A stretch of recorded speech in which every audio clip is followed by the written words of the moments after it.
Well, let's discuss this baffling situation involving the Super Eagles.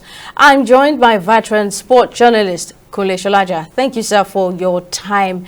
Now, this treatment of the Super Eagles by Libyan authorities is, without a doubt, quite disheartening. And what's your reaction to the response by the Libyans? Do you think this is some kind of setback for how they alleged they were treated when they landed in Uyo for the first leg of the AFCON qualifier against Nigeria on Friday, October 11? Thank you very much. What I first of all say is that the action is very condemnable, and many sports personalities all over the world, African football legends, who are not even Nigerians, have also condemned it. I've seen the tweet by Emmanuel Adebayo of Togo. I've seen the tweet by Eberek Aubameyang of Gabon, all condemning it that this should not be happening in the year 2024. We will have expected that African countries will have grown and be more mature in handling things, even where there is discomfort or to disagree on any issue. There are better ways of adjudicating it to make reports. In the case of Libya, they claimed they were delayed at the airport by about 2 hours.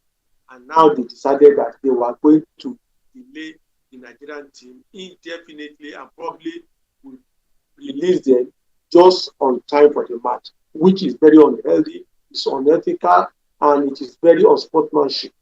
I'm happy CAF had intervened, and I'm also happy the Nigerian team had already made its way back to the country, because no football match, no fair game can be played under that kind of foul atmosphere. Libya had always proven not to be a good destination for tourists and for sportsmen.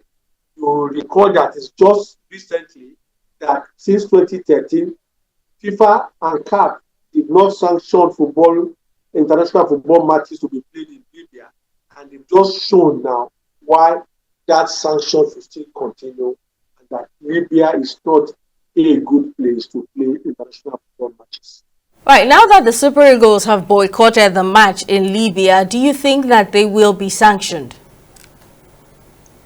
Well, from the press release by CAF, it's just a very thin veil pointing at the team that actually made the match impossible. If they could not enter into Libya, they would not have, there's no, the only other place who could have played the match would have been at the airport, inside the airport arrival hall. And since that is not possible, the best thing is to just to return. You can't play that match having been subjected to that kind of ordeal, not eating, not drinking water, and not being able to have a good night's rest. That's not good for sportsmen.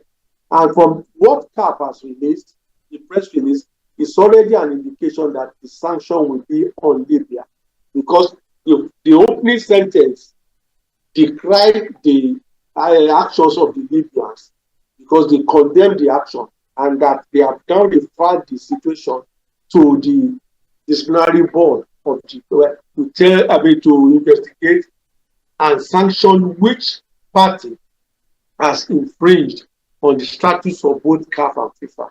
And from all indications, sorry to cut you at this point. Now, what should be the next line of action by CAF, and what should be done, to avoid a recurrence of this sort of incident going forward? There's a case in point. Last year, towards the end of last year, there was this same situation involving RC Bakane of Morocco and USM OGS of Algeria. That situation is even a mild one compared to this, because what happened to the Moroccans was that the Algerians said they would not be able to go in with their luggage, which contained their jersey, and that the jersey was infringing on their own political agenda. So that was jersey, and at least they still allowed the players to go in. And in the end, CAF ruled a forfeiture of that match against the Algerian team that made the match impossible, and at the same time awarded 3 goals, 3 points against the Algerian team. This is even a worse situation, because in this particular instance, it's not just the luggage that we didn't allow to enter into your territory. You didn't allow the personnel to enter into your territory. It's clear. Libya had nothing to gain or lose in this match because having played 3 matches, they just have 1 point. And the best thing to do is to instigate a crisis that will make the group inconclusive. And I'm sure CAF is already aware of that. I'm expecting CAF to rule 3 points, 3 goals in favor of them. Well, we'll see what happens going forward. Sports journalist, Mr. Solaja, thank you very much, sir, for talking to us.